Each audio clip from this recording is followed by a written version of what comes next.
A man who says, I am turned off and do not like black women, so I date non-black women. Right. He has mommy issues. Okay. He has an identity crisis because you came from the woman you're saying you dislike. So now we have a deeper rooted issue. I'm not saying that a brother who only dates outside a black woman cannot also have mommy issues. But if that's just his preference, then that's different than saying, I don't date because my experience was bad. I don't date because I don't like the way black women show up. I don't date because I don't like the way black women are strong or they talk too much. And I'm not saying those things ain't true for a lot of us, okay? Yes. But what I'm saying is everyone has the right to have their preference. But I do believe that people need to look deep down and say, why is that your preference? Take inventory on that. I know my preference of a man with no kids is because growing up as a little girl, I had to share my father with 6 other siblings. You want undivided attention. And I'm not sharing another man in my life. Damn! And I'm also not going to put my children in a position to have to share their father with anybody else at all. And I'm going to go even deeper. When my father passed away, which I'm happy my dad did, it's so perfect, right? His life insurance went split up amongst his babies. Yeah. Now, I love that because I love my babies. I'm the oldest of 7. Those are all my babies, okay? And if he would have gave it all to me, I would have split it with everybody anyway. Right. But I'm happy he did it on his own. But my point in saying that is when a man or a woman gets with somebody who has other offsprings and kids, you have to not only think about the relationship presently, but also in the exit strategy. So my kids do have to split things. My kids are being born into a deficit because guess what? You won't be able to be present every day with my child if you are going to be a father to those children. And when Christmas comes or holidays come or school comes or God forbid something happens to your other children, like an emergency, what if our kids have an emergency at the same time? Who do you choose? What happens? Do I show up as a single mother in that moment because dad has to be here? How do I explain that to our babies? And why do I have to? And I won't have to if I choose a man who I know can be present. Because being present is being in my house, in our children's home. Taking them to school, waking up in the morning, them seeing you with the good morning. Our son being able to watch how you process your emotions as a man. Watch how you interact with me as a man. Watch how you sit with your legs like that. Watch how when the game is on, you sit and watch it in a certain statue. Watch how you yell at the TV the way you do what you do. I yell at the TV when I watch football, and I am a football head because my grandfather and my father were football men. So we would sit and watch football nonstop. I'm calling pick 6 all day. I'm calling flag on the play. PI, come on, ref. That's me. Right. Other women don't watch it like that. Correct. Because how did I learn it? By watching the men in my house. By being the only girl for so long. Kids are very observant. So my thing is, and I'll wrap on this, is it's not that people with kids, multiple folks, are doomed. It's a different way that they have to parent.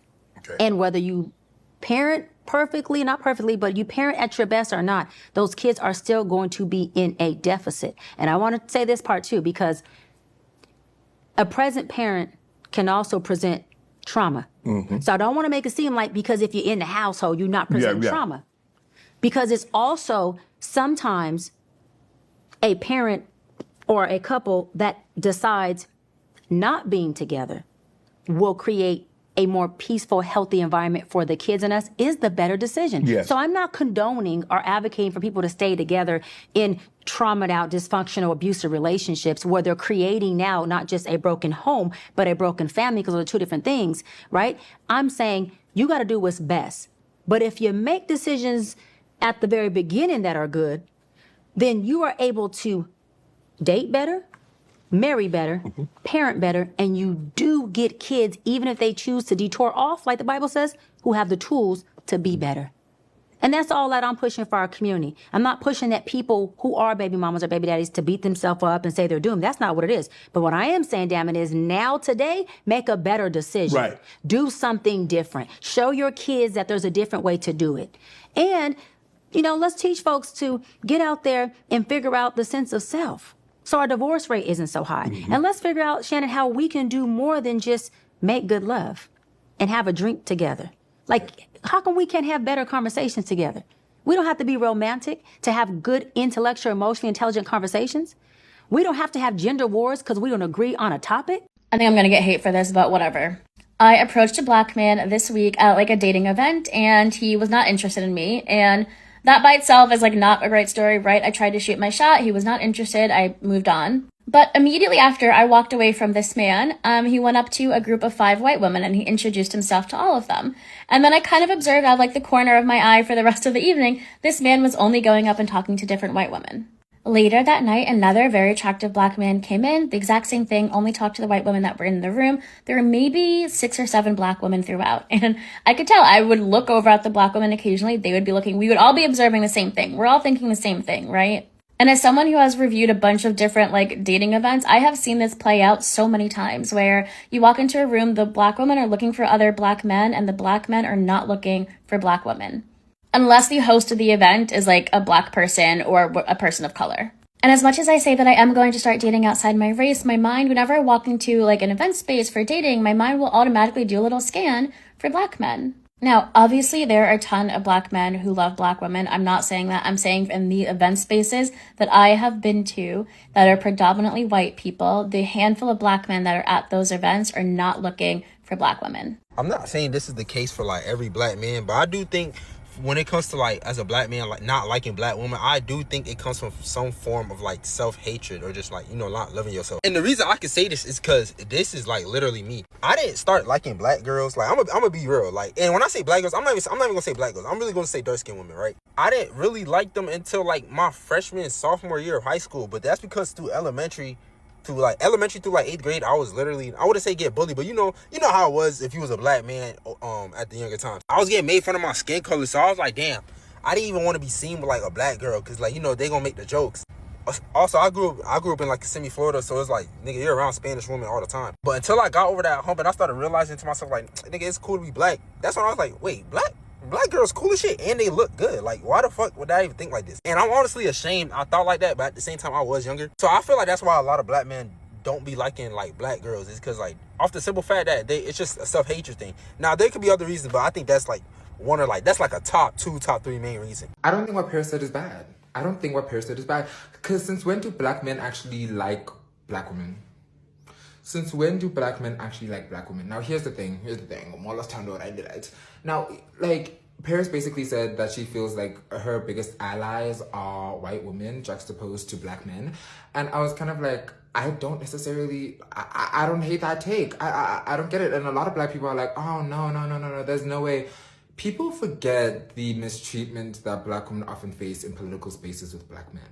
And I'm not saying that white men didn't do the same. Like, I would say white men did so much worse, right? But it's kind of like, it makes so much sense for her as a woman to resonate more to her womanness than to her blackness, especially because of the amount of scrutiny that our own community gives each other, especially black women. We've seen the way we treat black pop stars, we've seen the way we treat black politicians, we've seen the way, black female pop stars, black female politicians.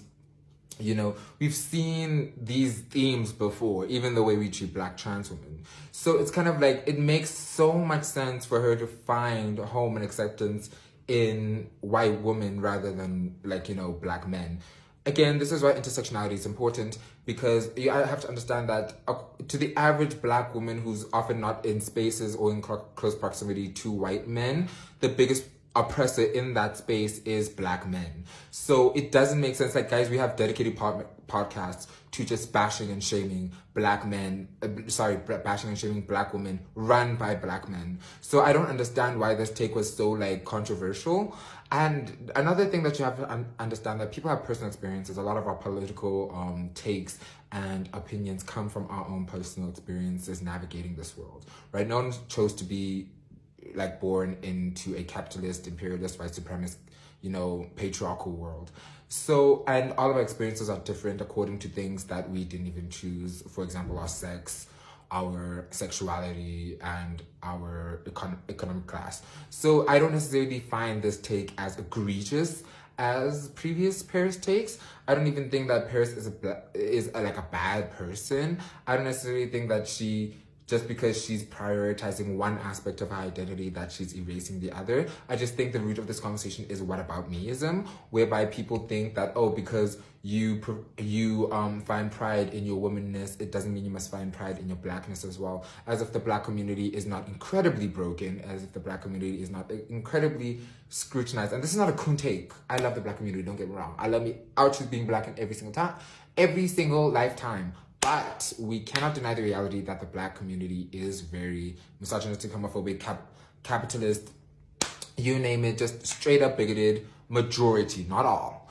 majority. And this is due to imperialism, and this is going to be in another YouTube video that I'm going to post. But where we delve into white supremacy and imperialism, check out my YouTube, because that's where I have longer videos. But basically, if you haven't already, go back and watch my last video where I talk about how men don't really like us anymore. And originally, when I was saying us, I'm really directing it towards black women. And I feel like black men do not have a strong desire anymore to be with black women. I don't know why. It may be a multiple of things. It may not just be one reason why. But there has definitely been a shift.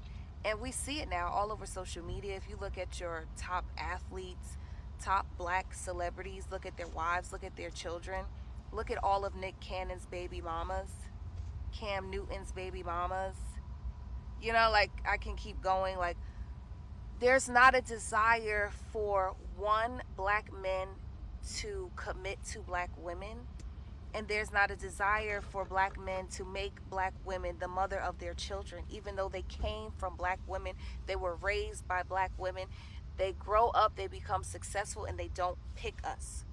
And now we see it translating down into the middle class world, right? I'm not a celebrity. The people I date are not celebrities. We don't have that kind of money. But now it's being translated to a level where I could relate to, where your working class black man, white collar or blue collar, they're not choosing us anymore either. That's just a fact. Like, that's just a fact. If you could go back on my last post and you could read the comments, it is true. It is true. And it's actually heartbreaking as a black woman to hear men say those things and to see that, like, they just don't want us. And this is why I hate social media. This right here. Because people will confuse social media with real life. I'll post the statistics here for black men that marry black women and black women that marry black men. I'll post it right here. I think it's like 79 to 90%. And so people get on social media and they listen to people, and your algorithm sends you what you pay attention to. So if all you do is listen to women say men are monsters and terrible and they're no good and we don't need them, guess what? You're going to start to believe that. You listen to a man who sits here and says women just want to take your money and they just want to divorce you and they can never be faithful and they all for the streets. Trust and believe. You're going to believe it. That's why I tell y'all got to protect your mind. You got to protect what you listen to. You cannot sit here on social media all day, every day, and think that you're not going to be influenced by the things that you're seeing. And when it comes to these black men who specifically say that they don't date any black women, like black women whatsoever, you have to look at the relationship with their mother or their grandmother or any of the women in their life. And that will tell you why that man is saying that. Because a lot of the times when black men be like, they don't want to date no black woman whatsoever, it don't matter, even though they have not encountered every single black woman, yet they stereotype and categorize all black women into this category.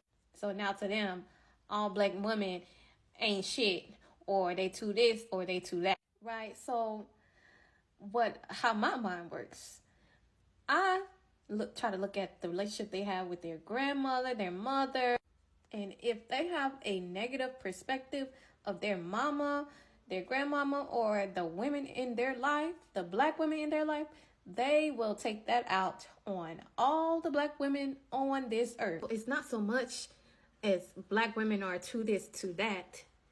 They really be having mommy issues.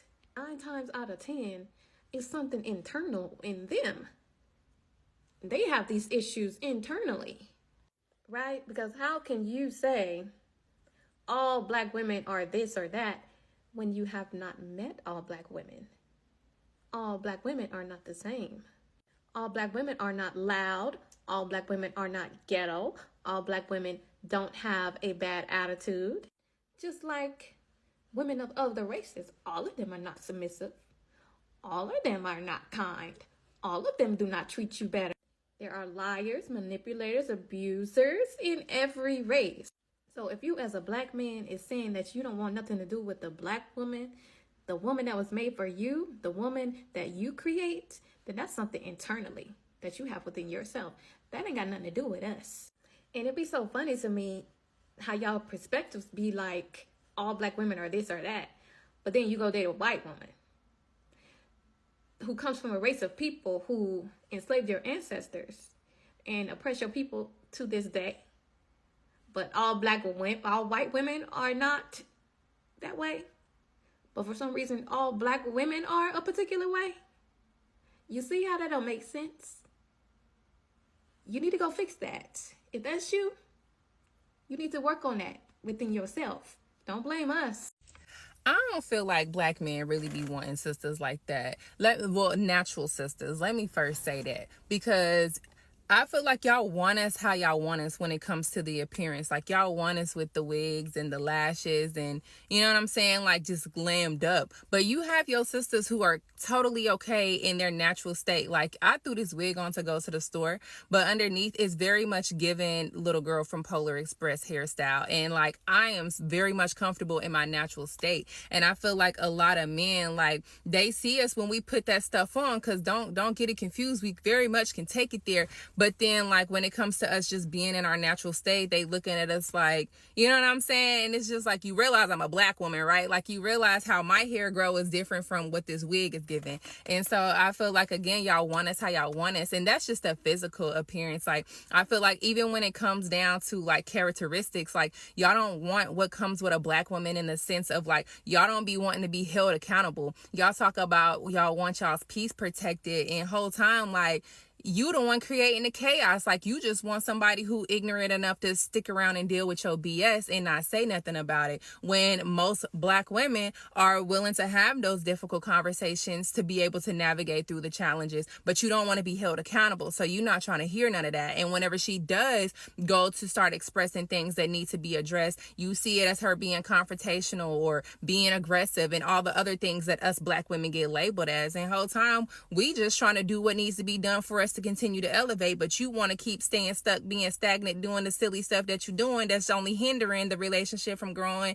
versus doing the work that needs to be done to actually grow the relationship. So y'all don't really be ready for us for real. Like, y'all either be looking for mamas, or y'all be looking for somebody, like I said, who's silly enough to just stick around through your BS, and you get somebody who actually challenges the type of leadership skills that you bring to the table, and we're confrontational, or we're aggressive, and we're just all these other things. And that's why a lot of women, I feel like, are just staying single and keeping to themselves, because any type of relationship, any type of partnership is going to require some type of difficult conversation. It's going to require some type of being able to be held accountable. Like, we're not going to always get it right, but if I can't even come to you and have a grown conversation with you to let you know the areas that, you know, obviously need to be tended to, and you ain't even willing to do that on your end as well, then where we going?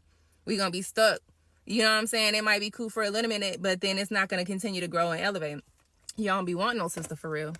One thing that I've noticed, like, I've never experienced any other race or ethnic group of men, like, go out of their way to try to, like, diminish or put a black woman down besides the black man. Like, you could just be minding your business, and then here comes a fucking black man trying to down your appearance and shit, or just talk about you for no reason. Like, you don't even know the guy. Like, why are you even being rude and nasty to me? Like, why are you talking on me or about me? Like, anything that I have on, anything that I'm doing, like, why? Like, I've never experienced any other race of men go out of their way and say something rude and nasty. Like, why do y'all do that? Like, it's why? And then it's always, oh, I'm joking. Why are you joking with me? Like, do I look like a joke, bitch? Don't joke with me. I don't joke with you guys. I don't. It's nothing funny about you guys. Y'all be, and it's always the ones that just got tattoos on their face, looking mad dirty, mother don't love them, father never cared about them. It's just like, now, but you don't have to exude that energy to me, because I don't do that to people. I treat people with respect. Stop playing with me, dog.